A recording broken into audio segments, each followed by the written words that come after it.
মৃত্যুর এই ভয়াবহ যন্ত্রণা থেকে সে কিভাবে বাঁচবে? কিভাবে বাঁচে? কোরআনুল কারীমের মধ্যে আছে, খোদার কসম বাপ, কাল্লা ইদা বালাগাতিত তারাকি অকিলা মান রাক।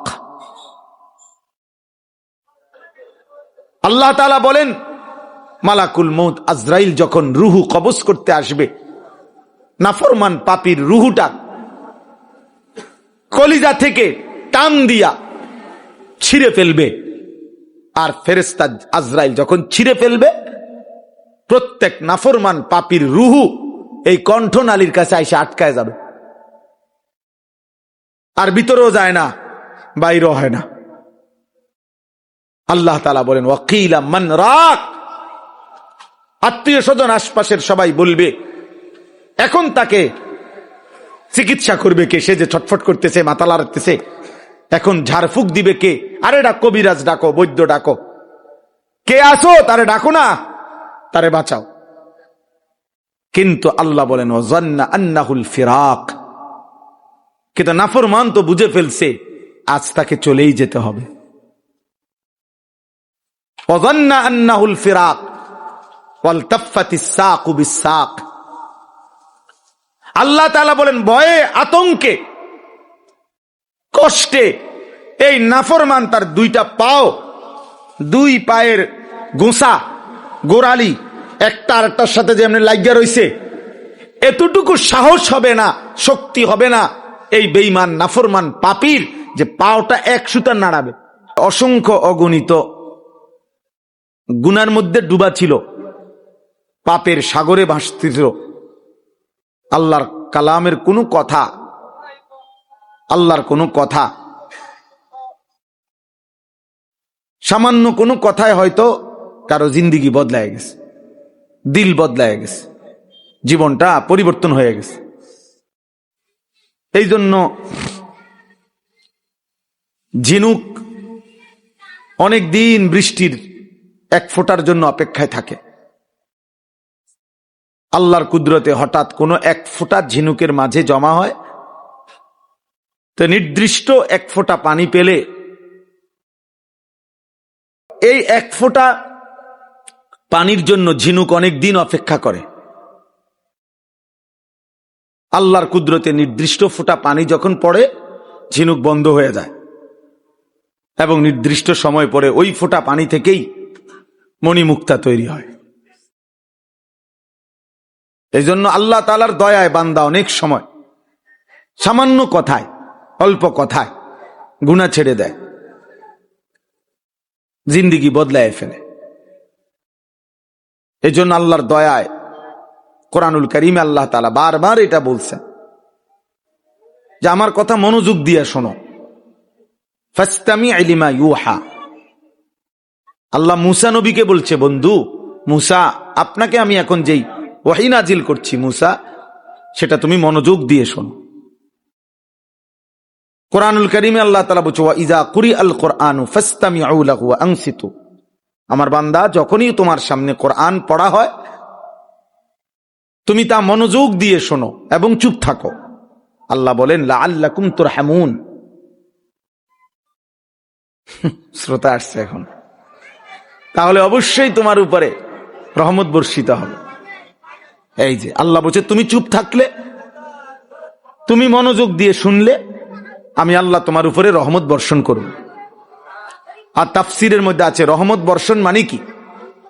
রহমত বর্ষণ মানে হলো আল্লাহ তাআলা এই কথাগুলোর উপরে তোমাকে আমল করার তৌফিক দান করে। এই জন্য মনোযোগ, আমি এই বিষয়টা বেশি কঠোর, একেবারে আমার আপনি শত শত ওয়াজ শুনে দেখেন, আমি এটা কোনো সময় ছাড় দেই না। সবাই জানে এখন, সদর বদর মানুষের আমি বলতে রাজি না, বুট খাইবেন আপনি, বাদাম খাবেন, বহন খাইবেন, আর আমি ওয়াজ করব না, এত ব্যাক কলামি না। আপনি সরেন এন থেকে, আপনার বুট আপনি আলগা জায়গায় গিয়ে খান, আমার এত শ্রোতা দিয়ে আমি করব কি? বুঝেন না কথা? আমার তো এটা নির্বাচনী জনসভা না, আমি তো কোনো প্রার্থী না, আমার কোনো মার্কা নাই, তো কাজেই আমার উপস্থিতি কম হইলেও আমার সমস্যা নাই, বেশি হইলেও সমস্যা, আমি তো ভোটের জন্য আসি নাই। এটা নির্বাচনী জনসভা এখন, কথা বলেন না কেন? তাইলে আমার ভোট দরকার, যদি এটা হইতো যে আমার বোট দরকার, এবারে এইতে খারাইয়া মতে না বইয়া মতে, আমার এত কিছু দরকার কি? আমার বোট দরকার, আমার দরকার বোট না। আমি এটা ভাবি না, আমরা এটা ভাবি না। অতএব একজনের জন্য আল্লাহর কথা যে পরিমাণ গুরুত্বপূর্ণ, 1 লক্ষের জন্য সেই পরিমাণ গুরুত্বপূর্ণ।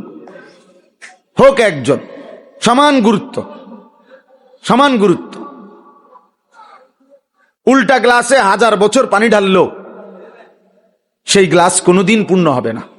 যে গ্লাস উল্টানো, যেই বালতি উল্টানো, যেই জগ উল্টানো, তো সেই জগ বালতি গ্লাসে যদি আটলান্টিক মহাসাগরের পানিও যদি কি করা হয়, ফেলা হয়, তাহলে কি গ্লাস পুড়বে কোনোদিন? তাহলে উল্টা গ্লাসে কি পড়ে না? গ্লাস পড়ে না, পানি দিলে লাভ হয় না। এই জন্য গাফেল মানুষ, অমনোযোগী, সে শুনেই না, কথাটা শুনতেই চাচ্ছে না। তাকে আপনি 1000 বছর বললেও সে তো গ্লাস উল্টায় রাখছে, সে তো বালতি উল্টায় রাখছে। তার পরিবর্তন কিভাবে হবে? তার কলিজায় যাবে কিভাবে? এই জন্য খুব জরুরি এটা বিষয়। সব সময় আল্লাহর কথা মনোযোগী হবে, আল্লাহ তাআলা তখন আমলের তৌফিক দিবে। এটা বহুতই গুরুত্বপূর্ণ বিষয়। যার মধ্যে মনোযোগ নাই, গাফেল, ওর পরিবর্তন হয় না। পরিবর্তন 60 বছর হয়ে গেছে, এই যে এই ডকের এই ডকে। একজন মুসলমান 60 বছর পার হওয়ার পর তার চলনে বলনে, আচরণে, উচ্চারণে বাইজিদ বুস্তামি হয়ে যাওয়ার কথা, জুনায়েদ বাগদাদি হয়ে যাওয়ার কথা। কেন? এই চাচা আজকে 60 বছরে, না হয়তো আজকে 40 বছর কমপক্ষে জুমার নামাজের বয়ান শোনে, সামনের কাতারে বৈশা। তাইলে 40 বছরে উনি কি পরিমাণ আল্লাহর কথা শুনছে? শুধু শুক্রবারের বয়ানটা খেয়াল করেন। 1 বছরে মোট 52টা জুমা, 52টা জুমা, তাহলে 52 বার সে আল্লাহর কথা শুনছে। প্রত্যেক জুমায় যদি 1 ঘন্টা বয়ান হয়, তাহলে 52 সপ্তাহ, এভাবে 40 বছর। এরপরেও ওমা চাচা স্বাভাবিকভাবে বিড়ি খায়,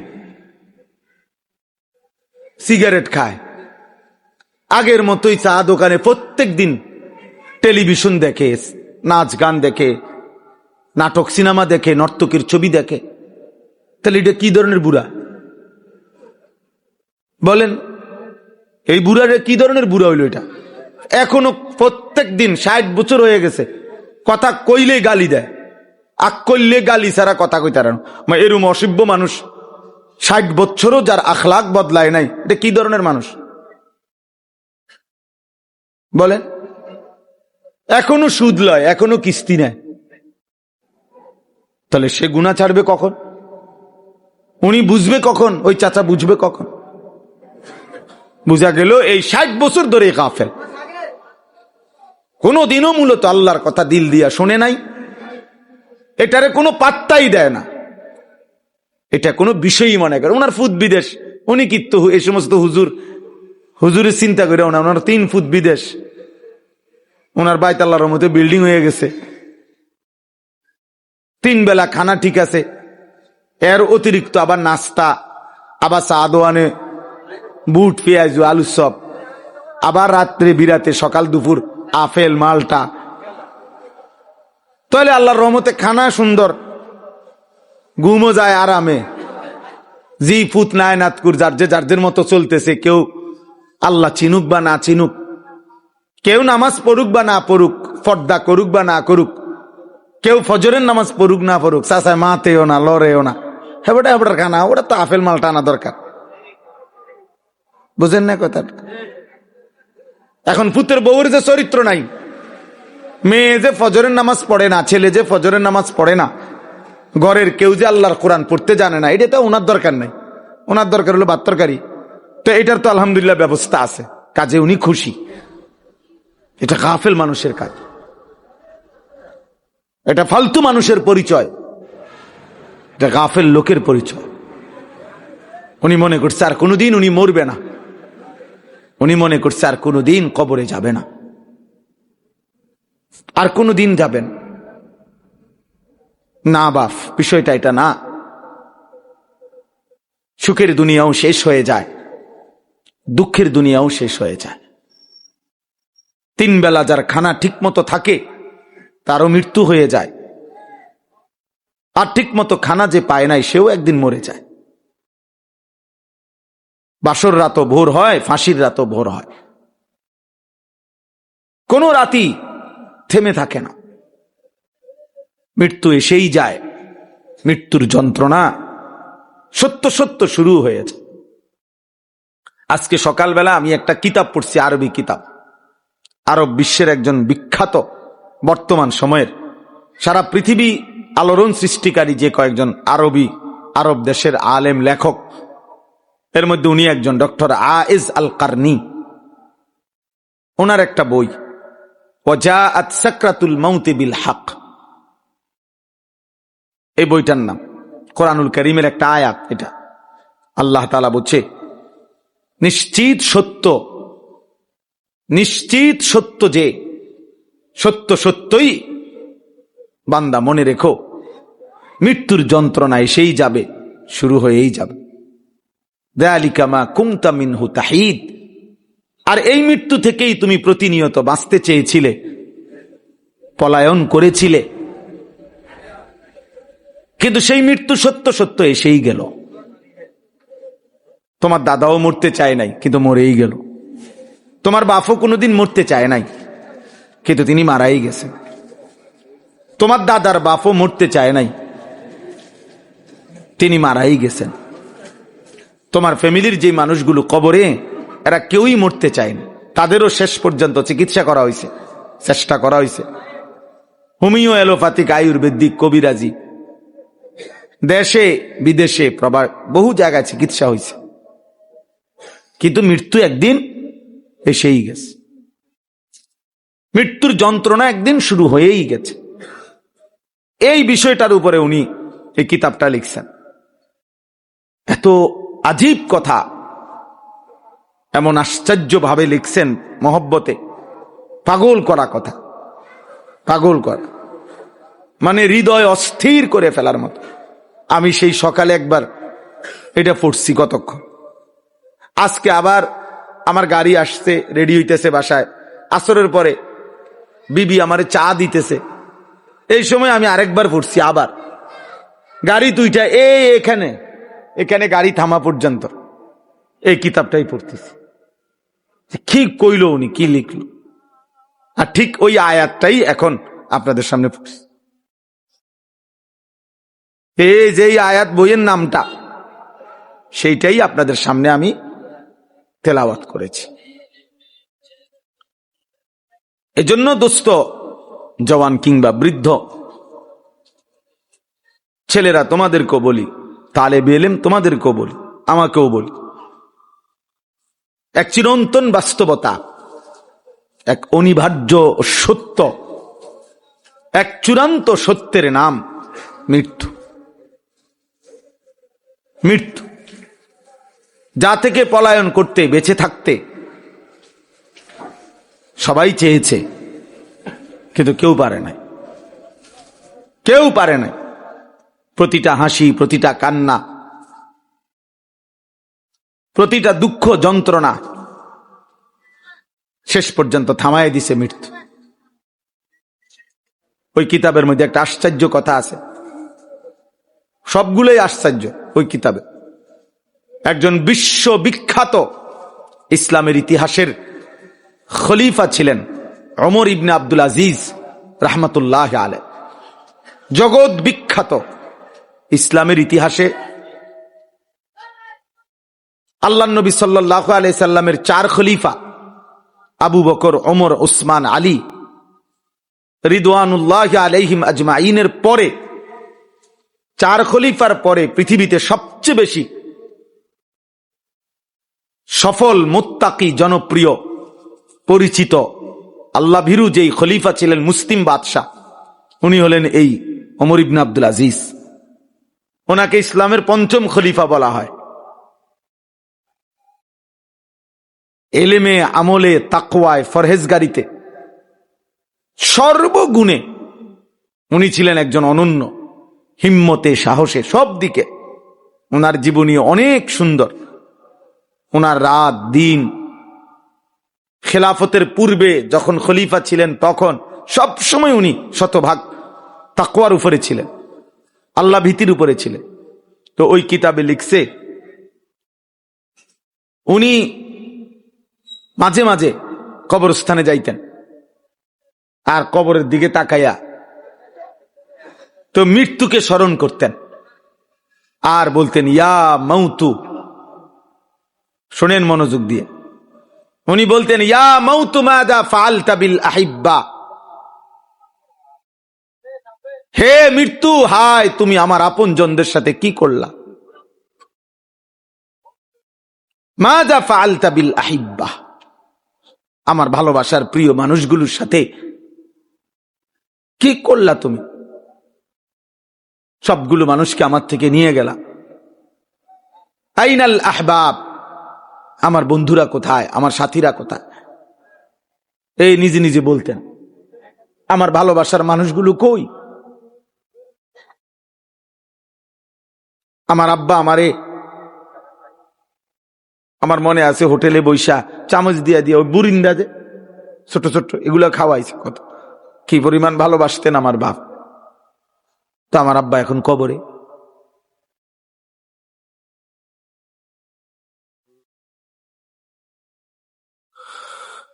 আইনাল আসদিকা, উনি বলতেন আমার বন্ধুরা কোথায়, আমার বন্ধুরা কই। আইনাল জুল্লাস, অর্থ হলো আমি যাদের সাথে বসতাম তারা এখন কই। আইনাস সাম্মার, যাদের সাথে আমি রাত জেগে কথা বলতাম, রাতের পর রাত, আমার সেই দোস্তরা কোথায়। হায় কবর, হায় মৃত্যু, তুমি তাদেরকে কি করেছো বলো। এইভাবে তিনি চিৎকার করতেন আর মৃত্যুকে স্মরণ করতেন, অর্থাৎ বুঝাইতে চাইতেন যে হায় মৃত্যু তো আমার একে একে বহু আপনজনকে কি নিয়ে গেল, আপনজনকে নিয়ে গেল। এজন্য দোস্ত, এটা চিরন্তন বাস্তবতা। এই সমস্ত নসিহত, এই ওয়াজ, এই উপদেশ, এই মাহফিল, শত শত হাজার হাজার ওলামায়ে কেরামের এই সমস্ত কথাবার্তা, চোখের পানি, আল্লাহ ওলিদের প্রিয় বান্দাদের, সবকিছুর মূলে মৃত্যুর প্রস্তুতি, আখিরাতের প্রস্তুতি, মৃত্যু পরবর্তী জিন্দেগির প্রস্তুতি। দুনিয়া এমন এক জায়গা ভাইয়া, তেমন কোনো প্রস্তুতি না নিলেও দুনিয়া পার হয়ে যায়, চলে যায়, রিজিক মিলে যায়। পঙ্গু, প্যারালাইজড, অন্ধ, বোবা, বধির, অসল, অক্ষম, উপার্জনহীন,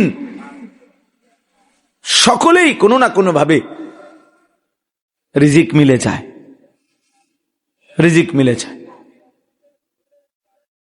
আমি এক জায়গায় বাংলাদেশে একটি জেলায় একজন ভাইরে দেখছি, ওনার একটা ছেলে আছে, বাচ্চাটা সোজা হইয়া বসতে পারে না, কোলে করে রাখে। বাচ্চাটা এত বড় ছিল, যখন দেখাইছিল আমারে, বাচ্চাটা ঠিক এত বড়, বাচ্চার মাথাটা এত বড়, বাচ্চার স্বাভাবিক শরীরের অংশের চাইতে মাথা 3 গুণ ভারী, এত বড়। আজকে প্রায় 6 বছর পরে আমি আবারও ওনারে জিগাইছি আপনার বাচ্চাটার কি অবস্থা। হুজুর এই আগের মতোই, বাচ্চাটা এখনো বাইচা আছে, শরীরটা ছোট, মাথাটা অনেক বড়। কিছুদিন পর পর মাথার থেকে কি যেন পানি বের করতে হয়, অনেক টাকা চিকিৎসায় খরচ হয়, সামান্য উপার্জন করে। কিন্তু প্রত্যেক মজলিসে বয়ানে ওলামাদের কাছে যায়, আসা যাওয়া করে। তার সংসারে কি পরিমাণ পেরেশান। কিন্তু আমার প্রশ্ন হলো, সেই অক্ষম বাচ্চাটারও রিজিক মিলে যায়। তো দুনিয়া তো দোস্ত কোনো না কোনো ভাবে মিলেই যায়, মিলেই যায়। যে মানুষ কোনোদিন পৃথিবীর কোনো কিছু চোখে দেখে নাই, ওই সেই অন্ধ লোকটাও কোনো না কোনো ভাবে খায়, খায় না? কি বলেন? তাহলে কিন্তু আখিরাতের প্রস্তুতি, মৃত্যুর প্রস্তুতি, পরকালের প্রস্তুতি, নওজোয়ান বাবারা, এটা মূল পরিস্থিতি, মূল ফিকির। আল্লাহ নবী সাল্লাল্লাহু আলাইহি ওয়াসাল্লাম বলছেন, আকসিরু যিকরা হাদিমিল লাযযাত, আমার উম্মত ওই জিনিস বেশি বেশি স্মরণ করো যা তোমার সমস্ত স্বাদ, মজা, আনন্দ সব মিটায় দিবে। ওই মৃত্যুকে বেশি বেশি স্মরণ করো। মৃত্যু একদিন আসবে যা তোমার জিহ্বার সব স্বাদ বন্ধ করে দিবে। আর গরুর গোশতের স্বাদ আলাদা, মুরগির গোশতের স্বাদ আলাদা, রুই মাছের স্বাদ আলাদা, ইলিশ মাছের স্বাদ আলাদা, এক এক শাকের, এক এক তরকারির এক এক স্বাদ। এই ছোট্ট একটা জিহ্বা এক মহান মালিক কি পরিমাণ ভাবে সেটিং করে দিয়েছেন, যা লক্ষ আইটেমের খাবারও ভিন্ন ভিন্ন স্বাদ বলে দেয়। অথচ ঠিক এই সাইজের আরেকটা গোশতের টুকরা যদি এটা বদলাইয়া এখানে লাগান, ওই অনুভূতি মিলবে না। টুকরা আমার এই হাতের গোশত, পায়ের গোশত, সেখানে তো এরকম অনুভব হয় না। তো আল্লাহ নবী সাল্লাল্লাহু আলাইহি সাল্লাম বলেন, সব স্বাদ, সব আনন্দ, সব মজা একদিন মিটিয়ে দেবে, নিশ্চিহ্ন করে দেবে, স্তব্ধ করে দিবে যেই জিনিস, তার নাম মৃত্যু। আকসিরু, আমার উম্মত বেশি বেশি স্মরণ করো, বেশি বেশি স্মরণ করো। যত আউলিয়া বুজুর্গ, পীর মাশায়েখ যুগে যুগে ছিলেন, আছে এখনো, প্রত্যেক আউলিয়া মাশায়েখ পীর বুজুর্গরা তাদের মুরিদ, অনুসারী, ভক্তদেরকে যেই সমস্ত আমল দেয়, এই আমলের মধ্যে অন্যতম একটা আমল এটাও যে মৃত্যুর মুরাকাবা। মৃত্যুর মুরাকাবা সব পীরের কাছে, সব আউলিয়ার কাছে মানুষের জীবন সুন্দর হওয়ার জন্য, আল্লাহর ভয় তৈরি হওয়ার জন্য, কবরের ভয় তৈরি হওয়ার জন্য, জাহান্নামের ভয় তৈরি হওয়ার জন্য মৃত্যুর মুরাকাবা মানে মৃত্যুর স্মরণ, এটা একটা কার্যকর পরীক্ষিত একটি পদ্ধতি, একটি পদ্ধতি। আর কোনো কিছুতে এতটা দিল নরম হয় না। রাসূলুল্লাহ সাল্লাল্লাহু আলাইহি ওয়াসাল্লাম এই জন্য বলছেন, কাফা বিল মাউতি ওয়াইজান, ওয়াজের জন্য, নসিহতের জন্য, উপদেশের জন্য মৃত্যুর স্মরণ, মৃত্যুর কথা, এটাই যথেষ্ট। আর লাগবে না। মৃত্যুর স্মরণ করা, মৃত্যুর কথা মনে করিয়ে দেওয়া, এটাই ওয়াজের জন্য যথেষ্ট, যথেষ্ট। তা এই জন্য বললাম, হযরত আব্দুল্লাহ ইবনে আমর ইবনুল আস, আরেকটা উদাহরণ শুনেন, ওই কিতাবে আছে। নবী সাল্লাল্লাহু আলাইহি সাল্লামের বিখ্যাত সাহাবী আব্দুল্লাহ ইবনে আমর ইবনুল আস, ওনার আব্বা ফুত দুইজনই সাহাবী, মানে ওনার আব্বা আমর ইবনুল আস রাদিয়াল্লাহু তাআলা উনিও সাহাবী, ওনার ছেলে আব্দুল্লাহ ইবনে আমর ইবনুল আস উনিও সাহাবী, নবীজির সাহাবী দুজনই। এবং ওনার আব্বা এই আমর ইবনুল আস যিনি রাদিয়াল্লাহু তাআলা, সাহাবাদের মধ্যে সবচেয়ে বেশি বুদ্ধিমত্তা, কূটনৈতিক জ্ঞান, সূক্ষ্ম বুদ্ধিমত্তা, প্রজ্ঞা, বিচক্ষণতা যাদের মধ্যে ছিল, ওর মধ্যে উনি অন্যতম। হযরত আমর ইবনুল আস, গোটা আরব জানতো তখন যে আমর ইবনুল আসের বুদ্ধিমত্তা সবচেয়ে বেশি। মিশর বিজেতা রাসূলুল্লাহ সাল্লাল্লাহু আলাইহি ওয়াসাল্লামের সাহাবী, মিশর বিজয় করছিলেন ওনার নেতৃত্বে। অনেক অবদান ইসলামের জন্য, অনেক ত্যাগ, অনেক ঘটনা, অনেক কিছু ওনার আছে। আল্লাহ নবী সাল্লাল্লাহু আলাইহি সাল্লামের ঘনিষ্ঠ সহচর সাহাবী ছিলেন এবং বেশি সময় নবীজির কাছাকাছি যারা থাকতেন, বিশেষ পরামর্শ দিতেন, নবীজি জিজ্ঞেস করতেন, এর মধ্যে উনি একজন অন্যতম। পরবর্তী 4 খলিফার আমলেও তিনি ছিলেন অন্যতম একজন উপদেষ্টা, রাষ্ট্রের মুসলিম খেলাফতের এবং প্রাদেশিক গভর্নর, প্রদেশের গভর্নর ছিলেন। এরকম অনেক বিচক্ষণ অত্যন্ত উঁচু মাপের সাহাবী ছিলেন আমর ইবনুল আস রাদিয়াল্লাহু তাআলা। তো উনার মৃত্যুর সময় শেষ অবস্থা মুমূর্ষ। তো মৃত্যুর মুহূর্তে লাস্ট সময় এখনো রুহু যায় নাই, তবে মৃত্যু যন্ত্রণা শুরু হয়েছে। লাস্ট টাইম ওনার ছেলে এই কিতাবে আছে, ওনার ছেলে ওই যে উনিও তো সাহাবী বললাম, আব্দুল্লাহ ইবনে আমর ইবনুল আস, উনি বলতেছিলেন ওনার আব্বাকে, সিফলি বিল মাউত, আব্বা মৃত্যুর যন্ত্রণা এখন কেমন লাগতেছে আপনার কাছে, আপনার এই শেষ হালাতটা আমার শেষবারের মতো বলে যান। আচ্ছা এনে কিতা, এনে শুরুটা কিনলো কি? মহিউদ্দিন ভাই, ওই বেটা তোমাকে মাদ্রাসার ছাত্র কই, তাহলে বেলেম কই, এ কদ্দুর জায়গার মধ্যে এত কাবজাব কেন আমি বুঝলাম না। কোন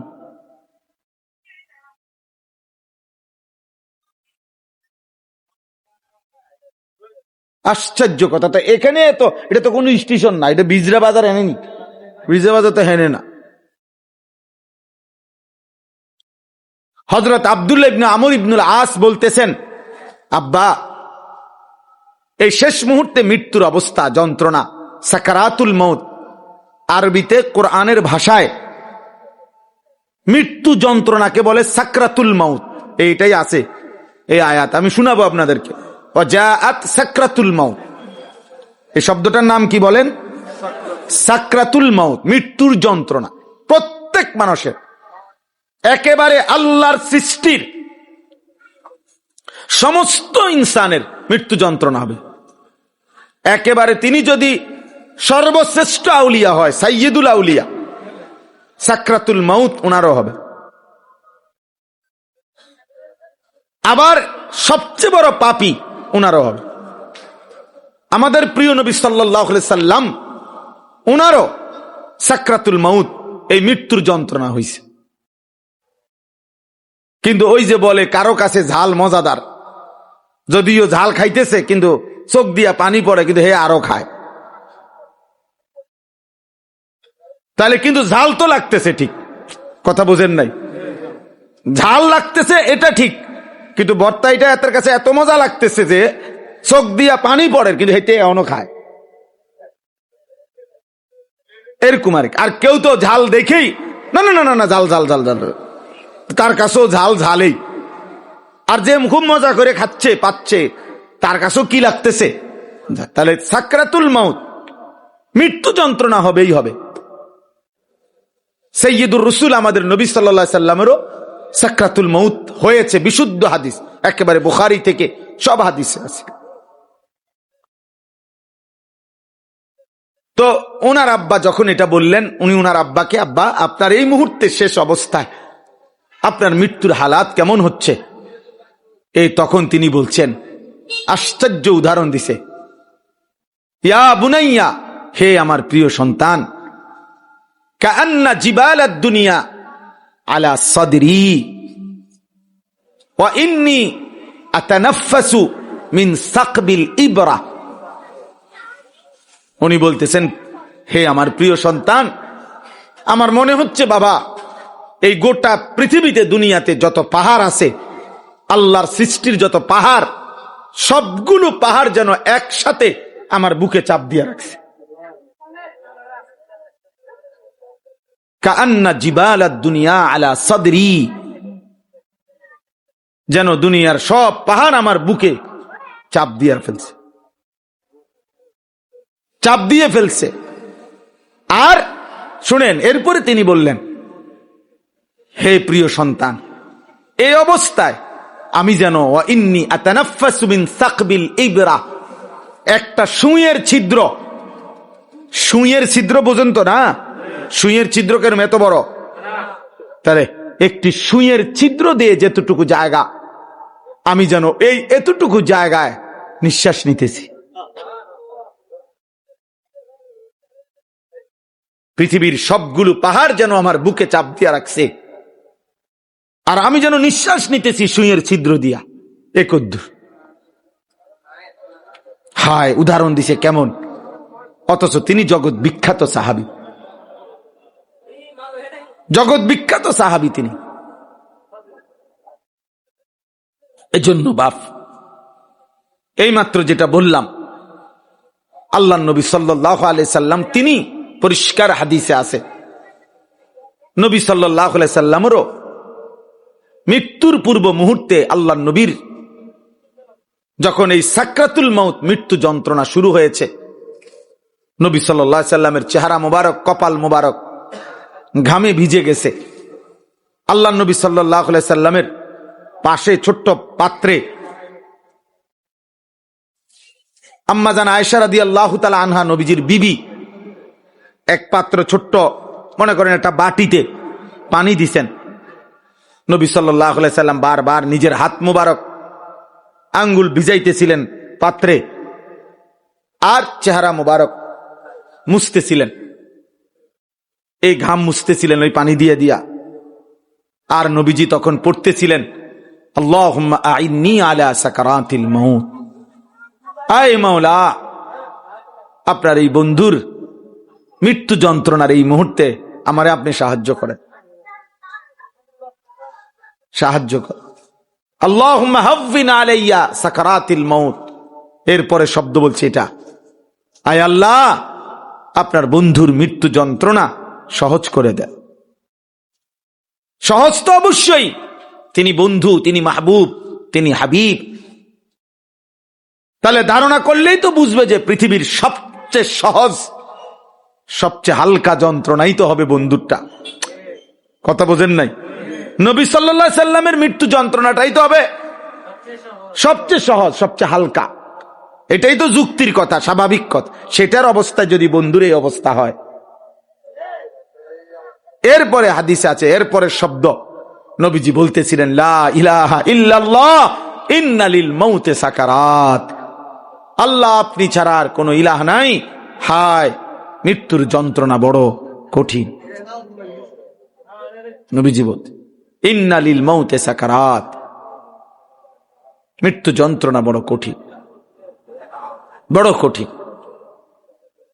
এই জন্য দেখেন, খুদ রাসূল সাল্লাল্লাহু আলাইহি ওয়াসাল্লাম, সরদার দু আলম নবী সাল্লাল্লাহু আলাইহি সাল্লাম, বন্ধু আমার, তিনি পর্যন্ত উম্মতকে শিখাবার জন্য মৃত্যু যন্ত্রণার এই হালাতটা তুলে ধরছেন, যেন উম্মত শিখতে পারে, উম্মত যেন বুঝে যে হায়, আমার রাসূল যদি এরকম আচরণ করে থাকেন, বলে থাকেন, আমার কি হবে, আমার কি হবে, আপনার কি হবে? 30 বছর ধরে যে কোনো দিন সুদের ব্যবসা ছাড়ে নাই, হায় তার কি হবে? আজকে 30 বছর ধরে প্রতিদিন যে ওজনে কম দেয়, আহা, সেই মুসলমানের কি হবে? আজকে 30 বছর ধরে যে নারী, যেই বোন, যেই মা, যেই বিবি বেপর্দা, আমার সেই বোনের কি হবে? আজকে খোদার 1 বছর, 2 বছর, 3 বছরে মুসলমানের যেই সন্তান কোনদিন 365 দিনের 1 বছরে ফজরের নামাজ পড়ে নাই, সেই যুবকের কি হবে বলে? প্রত্যেক দিন ওজনে যে কম দেয়, হারাম উপার্জন করে, 2 নম্বরই ব্যবসা করে, আহা তার কি হবে? তার কি হবে?